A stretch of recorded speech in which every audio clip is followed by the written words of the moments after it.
segera. Itu tadi dalam konteks notaris, satu sisi jabatan notarisnya ya, notarisnya oke, tidak ada yang pengaruh, tidak pengaruh kan. Bagaimana kemudian menjalankan jabatan dalam konteks PT, misalkan membuat PT itu kan nggak ada pengaruhnya. Iya sih. Kan satu sisi udah oke, udah on track gitu loh, nggak ada masalah gitu loh. Nah, tentu terkait dengan organisasi juga kan perannya sangat besar. Bagaimana kemudian mengakomodasi anggota-anggotanya, karena kemudian di situ yang tadi saya bilang ada politik hukum pemerintah terkait dengan kenotariatan, bagaimana pengawasan, bagaimana kemudian pembinaan kepada notarisnya, bagaimana kemudian sosialisasi ada peraturan-peraturan. Kan bagaimanapun notaris-notaris di Indonesia gitu ya, dalam konteks ada regulasi-regulasi terbaru terkait misalkan dengan OSS itu masih dilibatkan melalui organisasi. Iya. Bagaimana kemudian Bank Indonesia akan meluncurkan produk yang kemudian melibatkan notaris, masih melalui organisasi. Betul. Karena kan nggak mungkin BI ngubungin gue satu persatu gitu ya, istri gue sebagai notaris dan kan nggak mungkin. Ada, maka penting organisasi. Itulah yang kemudian harus wadahnya. Kalau terkait dengan orang-orang notarisnya sebagai notaris, ini produk gitu ya, sebagai penghasil produk akte atau apapun yang merupakan bagian dari kewenangan, oke, nggak ada persoalan. Problem berarti. Iya, hanya organisasi ini yang kemudian kan dalam tanda petik mengakomodasi kepentingan anggota kan berdampak juga dong terhadap anggotanya dong. Persis, berdampak. Makanya, karena tadi politik hukum pemerintahnya sendiri sudah di awal mengatakan bahwa kita punya PPINI, bahwa organisasi notaris itu adalah Ikatan Notaris Indonesia. Kenapa saya sebut politik hukum pemerintah? Karena kan berbagai JR terkait dengan keberadaan INI kan sudah dilakukan oleh HNI, oleh INI, oleh ANI. Betul. Coba kalau dulu kemudian misalkan ya dibiarkan, ya sudah. Multibar misal gitu ya. Kan sudah beres. Sekarang tidak ada yang berebut-rebut. Ya sudah, kalau memang tidak setuju dengan ini, bikin organisasi baru. Kayak Peladi kan. Makanya kan menurut saya memang pemerintah harus tanggung jawab dong. Karena politik hukum pemerintahnya kan memang mengatakan seperti itu. Melalui apa? Melalui UJN. UJN lah yang kemudian menjadi green design. Makanya ada organisasi ini. Persis. Karena organisasi masuk di dalam pasalnya. Makanya seperti saya bilang di awal, amanah bahaya emang. Iya, benar-benar. Oke, berarti tinggal menunggu keberanian di pemerintahan baru di 2024 usai pemerintahan. Ya kalau sekarang bisa ya kenapa enggak? Kalau sekarang kayaknya tipis deh. Kan sebetulnya kan DPR, MPR juga kan sebetulnya sudah berusaha untuk bagaimana mendamaikan, bagaimana kemudian mengambil. Tapi tidak ada tindakan gimana? Iya, DPR kan lembaganya bukan lembaga eksekutif. Hanya usul. Ya kan legislatif. Legislatif itu sih, legislator apa sih? Yang menjadi legislator itu kan? Kan eksekusinya tentu di eksekutif dalam konteks kebijakan itu kan. Iya. Apa tindakan? Nggak ada terus kan? Itu tadi yang saya kritisi. Makanya kalau balik lagi ke situ nggak kelar-kelar, karena pemerintahnya diam baik. Nggak ada tindakan. Makanya mungkin ini hanya praduga saja, praduga tak bersalah kan, asas praduga. Apa dia nunggu tentang menteri baru aja, saya lah gue udah pusing. lagi kampanye atau terlepas dari tukang.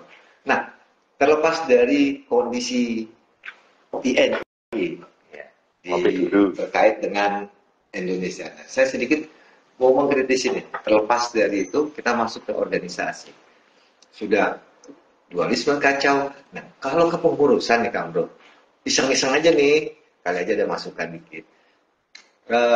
Kan kalau kita bicara kan dulu kalau nggak salah 2023 yang digaungkan taat asas, ikuti aturan anggaran dasar, ikuti aturan anggaran rumah tangga, ikuti aturan kode etik dan sebagainya.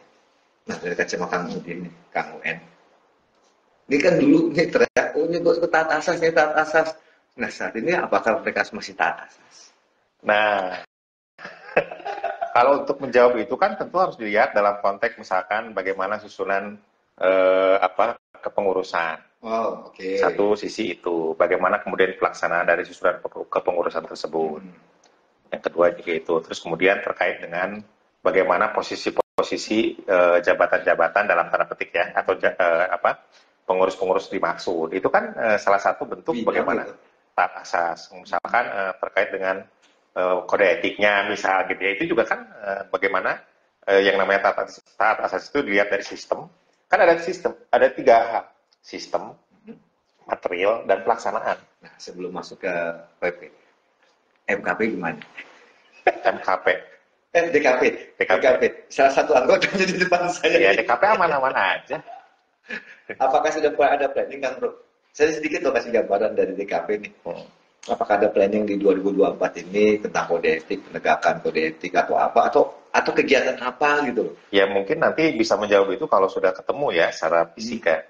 Nah sekarang ini memang belum hanya lewat Zoom saja kan. Okay. Jadi kalau udah ketemu nanti kan harus kita ini kan bagaimana misalkan kita harus misalkan saya ya secara pribadi sebagai DKP dulu secara pribadi misalkan mengusulkan pentingnya misalkan ya apa yang namanya penegakan kode etik ya terkait dengan penegakan kode etik yang ada dalam apa kode etik sekarang ini dalam konteks UJ dan seterusnya kan gitu ya. Nah termasuk juga tentu rencana bagaimana kemudian memberikan atau membuat regulasi atau kode etik yang katakanlah menjangkau terkait dengan dunia maya kan gitu ya. Berarti mau ada perubahan gitu rencananya? Ya itu kan makanya di awal tadi saya sebutin secara pribadi dalam konteks itu. Ada perbaikan lah ya.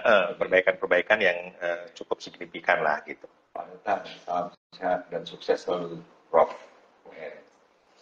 Amin ya Prof. Amin. Berarti ada ide, bukan ada mungkin ada usulan dari Kang Wen untuk memperbaiki kode etik yang sudah ada.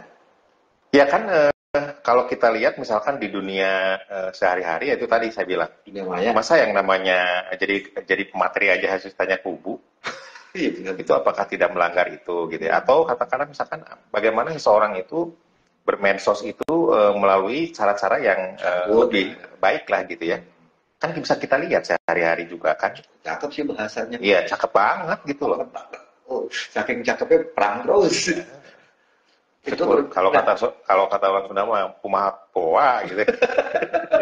Berarti itu memang harus diperbaiki perkembangannya. Sudah. Ya satu sisi ya sebetulnya kan yang disebut sebagai officium nobile itu kan tidak melulu dari sudut eksternal ya, tetapi kan internal diri sendiri, internal notarisnya juga memang kemudian harus sadar diri lah. Walaupun dari DKP berupaya memberikan pemahaman, penjelasan, tapi kalau dari diri nggak sadar percuma. Ya kan kalau kita mengutip Prof. Surjono Sukanto yang namanya efektivitas hukum, efektivitas kode etik misalkan gitu ya, tentu kan tidak diukur bukan hanya sekedar penegakan hukum misalkan oleh DKP ya, tapi juga dari budaya yang bersangkutannya, dari budaya hukum dari yang bersangkutannya. Nah kalau dihubungkan dengan kode etik kan budaya hukum, budaya kode etik dari notaris yang bersangkutan, kan tidak ada gunanya kalau kemudian hukumnya atau kode etiknya baik. Tapi kemudian pelaksanaannya melalui cara-cara yang katakan dilakukan oleh notarisnya tidak dilaksanakan dengan baik. Berarti persen-persennya juga. Iya kan, jadi antar katakanlah berbagai sisi juga, misalkan dari sisi kode etiknya, dari sisi budaya dari orangnya sendiri gitu ya, itu juga kan sama-sama kemudian harus dilihat. Ya, betul. Kalau saya kan tadi hanya melihat dalam konteks bahwa memang kode etiknya harus diperbaiki lah. Tapi kan tidak ada gunanya kalau kemudian tidak dilaksanakan juga oleh teman-teman gitu ya, oleh anggotanya.